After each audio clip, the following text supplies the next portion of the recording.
शेवग्याच्या पानांची भाजी फायबरने युक्त, पूर्वी आठवड्यातनं एकदा आवर्जून खाल्ली जाणारी, औषधी, हिरवीगार, शक्यतो त्याची कोवळी कोवळी पानं निवडून घ्यायची, देठ काढून घ्यायचे. पानं जून असेल तर भाजी अशी चोत्यासारखी लागते, कोवळी असेल तर भाजीला अशी छान गोडूस अशी चव लागते. कांदा एक मोठा घेतला आहे चिरून, ओलं खोबरं अर्धा नारळ, लसूण एक 7-8 पाकळ्या आणि हिरवी मिरची. बनवायला सोपी, झटपट होणारी, परंतु भरपूर औषधी गुणधर्म असणारी, आयर्न कॅल्शियमने भरपूर, शुगरसाठी उपयुक्त. हल्ली पानांची पावडर, शेवग्याच्या पानांची पावडर बाजारात खूप मिळते आणि रोज ती खाल्ली जाते. खरं तर ह्याने नॅचरल पद्धतीने पोट छानपैकी साफ होतं.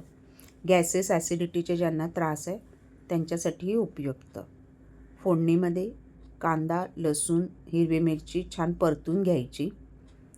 एक लालसर रंग, गुलाबी रंगावरती मीठ टाकले ते परतताना, कांदा परतताना त्याच्यातच, आणि छान गुलाबी परतून झालं की आपली शेवग्याची पानं बारीक चिरून घेतात बऱ्याचदा, पण मी चिरली नाही आहेत, कोवळी पानं असल्यामुळे मी ती अख्खी ठेवली आहेत. पण चिरून घ्या म्हणजे भाजी खाताना जरा ती छान अशी त्याच्यामध्ये त्याची चव उतरते आणि एका वाफेवर ही भाजी शिजते.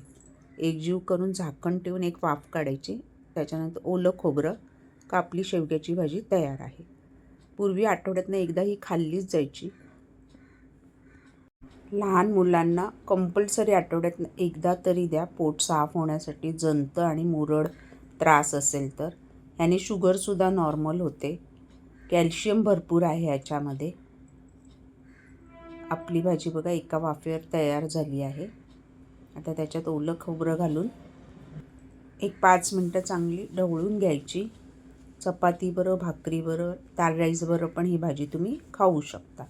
औषधी गुणधर्म असल्यामुळे नुसतीसुद्धा तुम्ही अर्धी वाटी जरी खाल्लीत, म्हणजे पोट साफ होत नसेल, गॅसेसचे, ॲसिडिटीचे, जळजळ, छातीत त्रास असेल तर खा. थोडी गरम प्रवृत्तीची भाजी असल्यामुळे थंडी स्पेशली ही जास्त खाल्ली जाते.